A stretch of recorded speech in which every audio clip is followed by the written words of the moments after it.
जी, अस्सलाम वालेकुम स्टूडेंट्स। आज का हमारा टॉपिक है algebraic operations on complex number. कि कॉम्प्लेक्स नंबर के ऊपर अलजेब्रिक ऑपरेशंस अप्लाई करने हमने, जिसमें सबसे पहली प्रॉपर्टी हमारे पास आती है स्केलर मल्टीप्लिकेशन। जो स्केलर होता है ना, वो एक कांस्टेंट वैल्यू होती है जो मल्टीप्लाई करवानी हमने किसी कॉम्प्लेक्स नंबर से, जिसको लिए एक्सप्लेन करता है कि if z is equal to x plus iota y and k belongs to real number, then we define k z। यानी इस कॉम्प्लेक्स नंबर को k से मल्टीप्लाई करवाएंगे तो रियल पार्ट से भी k मल्टीप्लाई होगा और इमेजिनरी पार्ट से भी k मल्टीप्लाई होगा। जैसे मैं आपको एग्जांपल देता हूँ। मेरे पास है जी z इज इक्वल टू 2 + 3 अगर मैं इस z को 5 से मल्टीप्लाई करवाता हूँ तो जाहिर सी बात है, अब ये जो 5 है ये राइट साइड पे भी मल्टीप्लाई होगा। तो इसमें देखिए आप 5 जी है, 5 रियल पार्ट से मल्टीप्लाई हुआ तो 10 आ गया, 5 इमेजिनरी पार्ट से मल्टीप्लाई हुआ तो 15 आ गया। तो ये बात वो समझाना चाह रहा है कि अगर आप कॉम्प्लेक्स नंबर को मल्टीप्लाई करवाते हैं किसी कांस्टेंट वैल्यू से, जिसको हम स्केलर मल्टीप्लिकेशन का नाम देते हैं, क्योंकि वो रियल नंबर से मल्टीप्लिकेशन हो रही होती है, तो वो रियल पार्ट से मल्टीप्लाई होगा और इमेजिनरी पार्ट से भी मल्टीप्लाई होगा। ये इसकी फर्स्ट प्रॉपर्टी थी। नंबर 2 हमारे पास मौजूद है addition of two complex number. मतलब अगर दो कॉम्प्लेक्स नंबर दिए गए हैं, अब उसको ऐड कैसे कर सकते हैं। उसकी प्रॉपर्टी बयान करता है कि if z1 is equal to x1 plus iota y1, यानी कॉम्प्लेक्स नंबर है जिसको z1 का नाम दिया गया है और दूसरा कॉम्प्लेक्स नंबर है जिसको z2 का नाम दिया गया है। आपको पता है कि हर एक कॉम्प्लेक्स नंबर के अंदर एक रियल पार्ट होता है और एक इमेजिनरी पार्ट होता है। जबकि रियल और इमेजिनरी पार्ट यानी कि x1 x2 y1 y2, ये दोनों सारी वैल्यूज जो है बिलोंग्स करती हैं रियल नंबर से। तो अगर हम z1 प्लस z2 करें तो इसका मतलब हमारे पास x1 plus x2 plus y1 plus y2 iota, मतलब कि रियल पार्ट रियल से ऐड होगा और इमेजिनरी पार्ट इमेजिनरी से ऐड होगा। तो बाय ग्राफिकली उसने हमें रिप्रेजेंट करने की काफ़ी समझाने की कोशिश की है, बट हमें मेन कॉन्सेप्ट समझना तो बड़े समझा दिया है। जैसे मैं एग्जांपल भी दे देता हूँ कि जो z1 है वो इक्वल है 2 + 3 अयोटा के, और जो z2 है सेकंड कॉम्प्लेक्स नंबर है वो इक्वल है 5 + 4 अयोटा के। तो जब हम z1 प्लस z2 करेंगे तो इसका मतलब याद आएगा 2 + 3 योटा प्लस 5 + 4 अयोटा। तो रियल पार्ट रियल से सॉल्व करेंगे, जगह 2 + 5 करेंगे तो मेरे पास याद आएगा 7, और इमेजिनरी है जी 3 + 4 करेंगे तो 3 + 4 भी 7 अयोटा आ जाएगा। तो बस ये बात वो समझाना चाहता है कि रियल के पास साथ रियल ऐड होगा और इमेजिनरी के साथ इमेजिनरी ऐड होगा। यहाँ पर देखें तो हमारे पास एक हिस्ट्री बयान दी गई है जो कि एज ऑब्जेक्टिव हम कर सकते हैं। कहता है fundamental rules for addition subtraction multiplication and division of complex number were formulated by Italian mathematician Rafael Maveli. He is widely recognised as the first to establish a systematic algebra for complex number. इतनी सी बात है कि आपने इस mathematician का नाम याद रखना है जो कि इटालियन था, और वो उसका नाम ये था बस, जिसने बेसिक ऑपरेटर जो है वो बयान किए थे कॉम्प्लेक्स नंबर के ऊपर।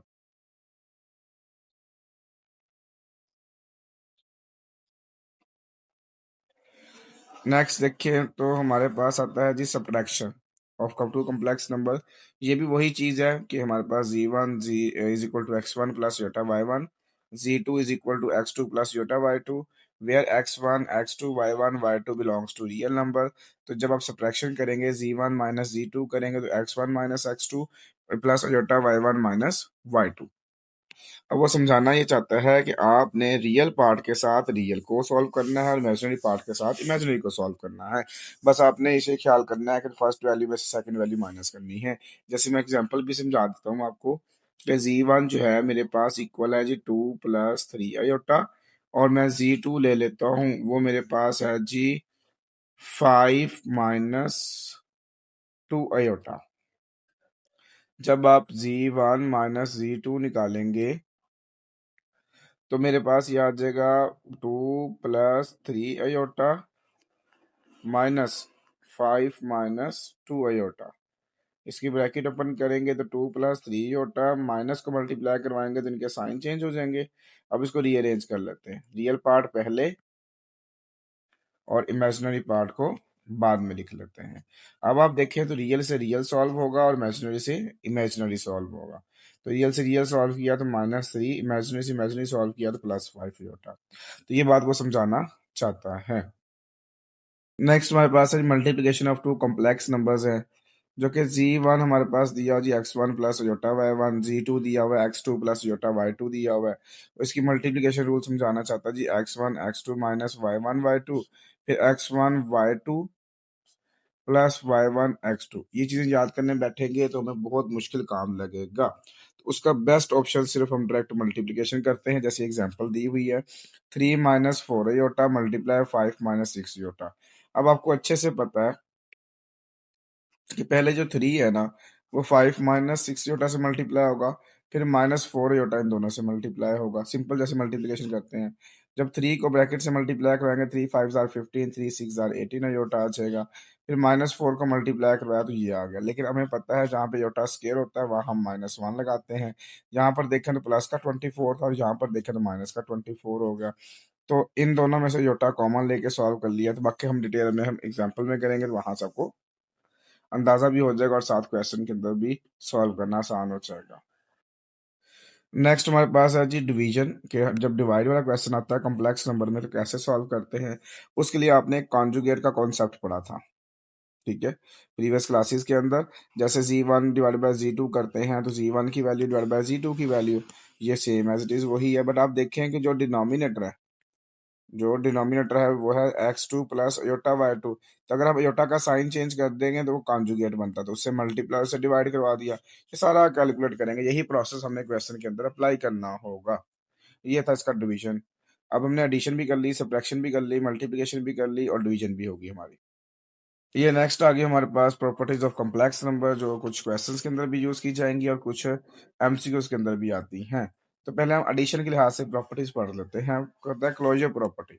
अब जो क्लोजर प्रॉपर्टी होती है ना, ये बेसिकली रियल नंबर्स पे थी, अब उसको कॉम्प्लेक्स नंबर पे लेके आ गए हैं। रियल कॉम्प्लेक्स क्लोजर प्रॉपर्टी होती है कि हमारे पास दो कॉम्प्लेक्स नंबर हैं, जैसे z1 और z2। कहता है अगर इनका सम भी करेंगे तब भी वो कॉम्प्लेक्स नंबर ही रहेगा। जैसे मैं एग्जांपल देता हूँ, हमारे पास है जी z1 is equal to 2 + 3 iota, z2 is equal to 3 + 5 iota. जब मैं z1 प्लस z2 करूंगा तो रियल रियल से सॉल्व होगा तो 2 + 3 5 हो जाएगा और 5 + 3 8 हो जाएगा। अब आप देखें z1 भी कॉम्प्लेक्स है, z2 भी कॉम्प्लेक्स है और इनका सम भी कॉम्प्लेक्स है। तो यही बात वो समझाना चाहता है कि अगर दो कॉम्प्लेक्स नंबर हों और उनका सम भी कॉम्प्लेक्स में आए तो that is called closure property होती है। अब कम्यूटेटिव प्रॉपर्टी में क्या होता है जी, कम्यूटेटिव में हम पढ़ चुके हैं, बार बार डिटेल से बात कर चुके हैं जी, a plus B is equal to B plus A होता है। ये वही चीज होती है ना, अब यहाँ पर सिर्फ कॉम्प्लेक्स नंबर आ गए हैं। तो कॉम्प्लेक्स नंबर को रिप्रेजेंट करते हैं z1 z2 से। तो z1 plus z2 is equal to z2 plus z1 आ जाता है हमारे पास। एसोसिएटिव में 3 आ जाते हैं, z1 प्लस z2 साथ z3। यहाँ पे z1 plus z2 plus z3, बस फर्क इतना है कि ब्रैकेट आप नोट कर सकते हैं, दोनों ब्रैकेट चेंज होती है। एडिटिव आइडेंटिटी ऐसी, यानी ऐसी वैल्यू जो क्वेश्चन में ऐड हो और क्वेश्चन में चेंज ना लेके आए। तो वो कौन सी वैल्यू होती है, जीरो। तो इसका मतलब जीरो किसी कॉम्प्लेक्स नंबर में ऐड होगा तब भी आंसर जीरो ही आएगा। ओके, क्योंकि जीरो का जो कॉम्प्लेक्स नंबर बनता है वो 0 + 0 होता है। तो रियल में जीरो ऐड करेंगे तब भी वही आंसर आएगा, इमेजिनरी में जीरो ऐड करेंगे तब भी वही आंसर आएगा, उससे फर्क नहीं पड़ेगा। आगे आएगा हमारे पास एडिटिव इनवर्स। अब जैसे आप देखें, एडिटिव इनवर्स वो वैल्यू होती है जो किसी क्वेश्चन में ऐड हो और फिर वो जीरो का आंसर दे। जैसे अब ये जी है, इसमें माइनस जी ऐड करेंगे, अगर माइनस जी है तो उसमें प्लस जी ऐड करेंगे तो आंसर हमारा जीरो आ जाएगा। इसका मतलब जो माइनस जी है is the inverse of Z, और जो जी है वो is the inverse of minus Z आ जाता है हमारे पास। एग्जाम्पल ले लेते हैं, चलें। देखिए, एक जी दिया हुआ है 2 - 5 अयोटा, 2 + 5 अयोटा कर लेते हैं। जब -z1 निकालेंगे तो ये -2 - 5 अयोटा हो जाएगा। जब z1 प्लस इंटू -z1 करेंगे तो ये 2 + 5 योटा प्लस इंटू -2 - 5 योटा, ये 2 + 5 योटा -2 - 5 योटा। आप देख सकते हैं 2 से 2 5 योटा, तो जीरो बच गया हमारे पास। तो खैर ये इसके अंदर प्रॉपर्टी थी। अब सेम सारी प्रॉपर्टी जो है विद रिस्पेक्ट टू मल्टीप्लिकेशन भी है। जैसे पहली प्रॉपर्टी देख लो तो क्लोजर प्रॉपर्टी है, वहां हमने कहा था वहाँ हमने कहा था दो कॉम्प्लेक्स नंबर होंगे, और यहाँ पे दो कॉम्प्लेक्स नंबर हैं, Z1 Z2। अब यहाँ क्योंकि मल्टीप्लिकेशन के हिसाब से है तो उनका प्रोडक्ट जो होगा वो भी कॉम्प्लेक्स नंबर होना चाहिए। इस तरह से कहते हैं कि अगर आप कम्यूटेटिव प्रॉपर्टी की बात करते हैं तो Z1 Z2 से मल्टीप्लाई होगा, Z2 Z1 से मल्टीप्लाई होगा, आंसर सेम आएगा। और सोसाइटी में यही चीज़ होती है कि Z1 Z2 multiply Z3, Z2 Z3 multiply Z1, बात तो एक ही है। मल्टीप्लिकेटिव आइडेंटिटी, बात वही है कि जी ऐसी वैल्यू से मल्टीप्लाई करवाना, अगर फर्क ना पड़े तो वो है 1।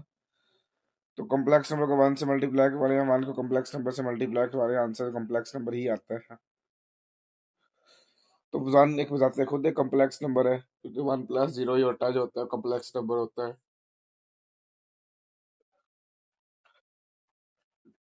मल्टीप्लिकेटिव इनवर्स क्या होता है जी? जी अगर आप किसी कॉम्प्लेक्स नंबर को एक ऐसी वैल्यू से मल्टीप्लाई करवाएं कि वो 1 आंसर दे दे, तो वो मल्टीप्लिकेटिव इनवर्स होगा। जैसे अब ये जी है, इसका मल्टीप्लिकेटिव इनवर्स बनेगा Z⁻⁻1। ये डिस्ट्रीब्यूटिव प्रॉपर्टी है, Z1 जो है पहले Z2 से मल्टीप्लाई होगा, फिर Z1 जो Z3 से मल्टीप्लाई हुआ, जैसे ये हुआ, फिर दोनों प्लस होंगे तो लेफ्ट हैंड साइड के इक्वल आ जाएगा। सेम लाइक दैट ये है। खैर ये थी प्रॉपर्टीज और था इंट्रोडक्शन। बाकी इंशाल्लाह अभी सारी चीज़ें हम एक्सरसाइज में अप्लाई करेंगे तो आपको क्लियर होती जाएंगी।